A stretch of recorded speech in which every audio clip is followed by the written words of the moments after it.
Welcome back to GP Outdoors. Not today.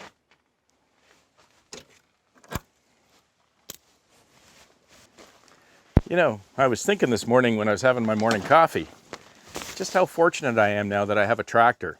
I wanted to head out, relax a little bit, and go block some logs and split some wood over at Guy's place. And as you know, he's got his log pile there. And heck, my splitter's already over there.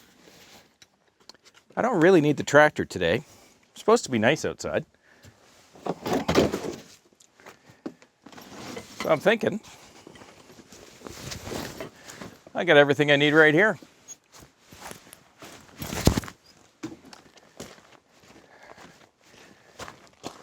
So hey, are you coming with?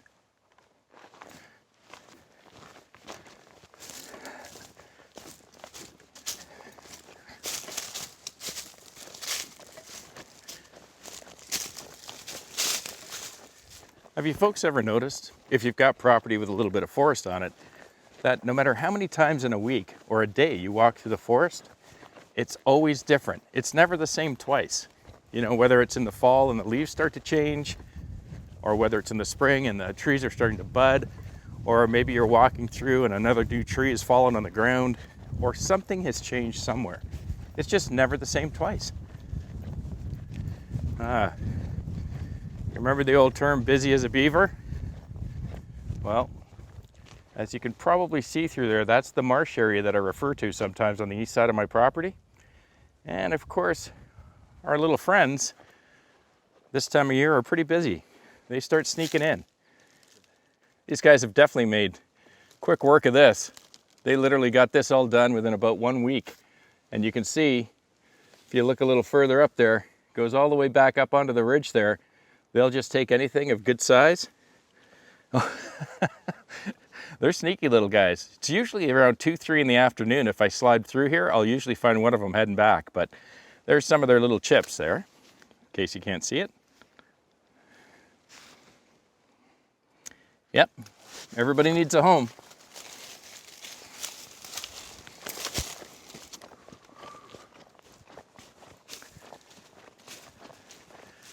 Well, so I know you folks have probably heard me refer to the road up front there as the concession road. And several people have asked me what a concession road is. So, hey, since we got a few minutes, I thought I'd tell you.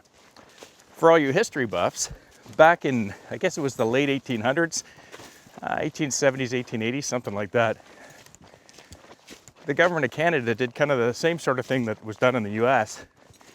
They wanted to encourage settlement, so they gave away big, huge lots of land. And the idea was that you'd have 100-acre or 160-acre lots.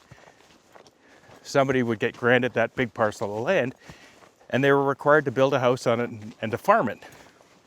However, if you think about it, and you have thousands of acres of government-owned land, split it up into 100-acre parcels, somebody needs a way to get into their land.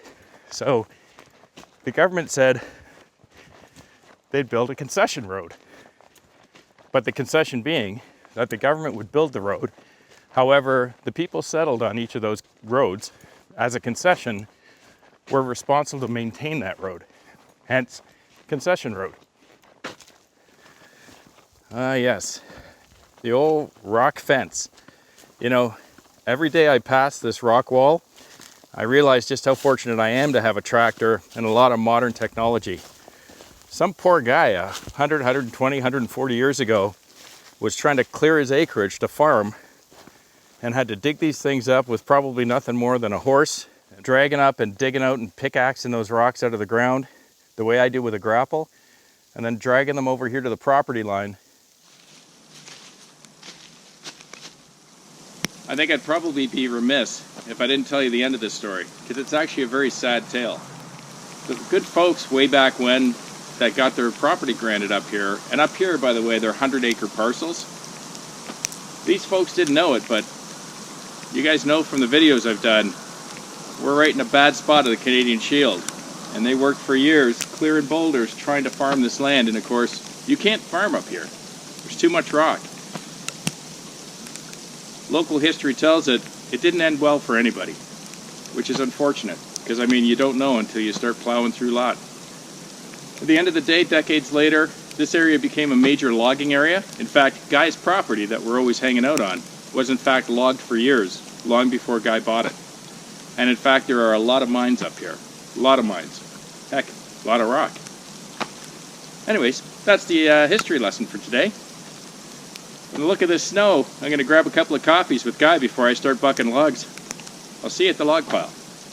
Cheers.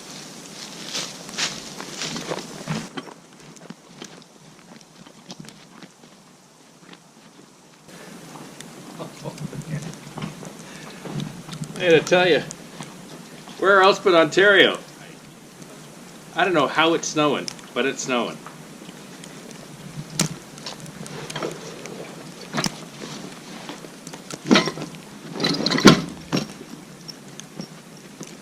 So it feels a little bit unique, not coming out here with the tractor and the grapple. But it will give me an opportunity to use this LogOX and get a little bit more experience on it, for sure.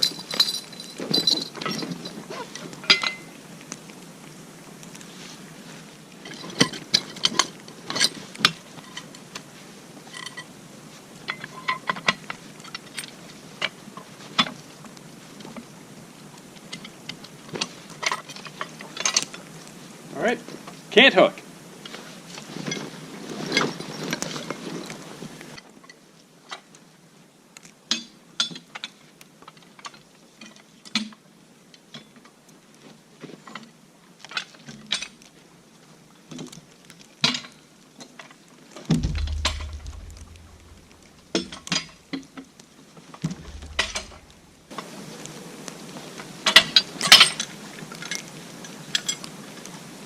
This tool is really super easy to use, but like any tool, you can tell, you know, once you start to get the hang of it or a little more experience, there's kind of like a little bit of a finesse to it.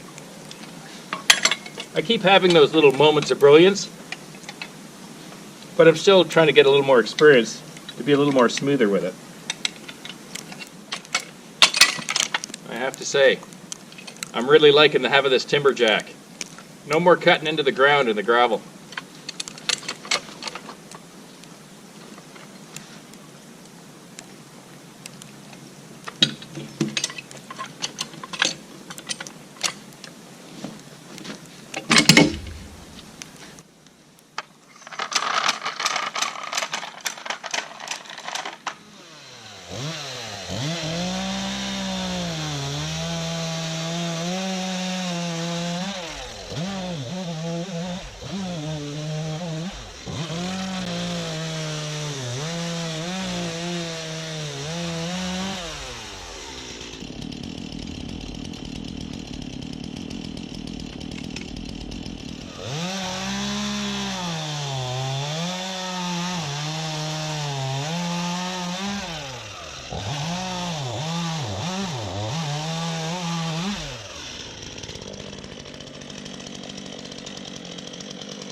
It's not bad.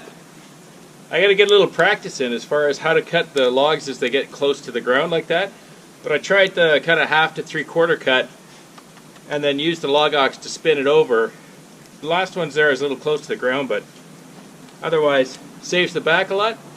It's keeping my blade out of the dirt. Good stuff.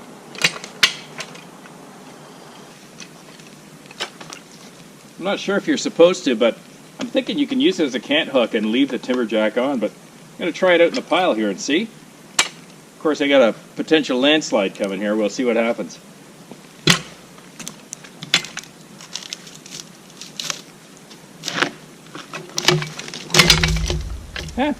We're good.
So like any new tool, like I said, it takes some getting used to. Works really good, this timberjack, but I think what I've got to practice or learn a little better is how to balance that load. You probably noticed on this last piece of ash, I had far too much on the top side I was cutting, so as my blade was going through, or my bar, you could see the log was starting to want to tilt. But I'll get the hang of it.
I think we're going to wrap it up there for the day. I got a few more to do, of course, but it was nice, really nice getting out.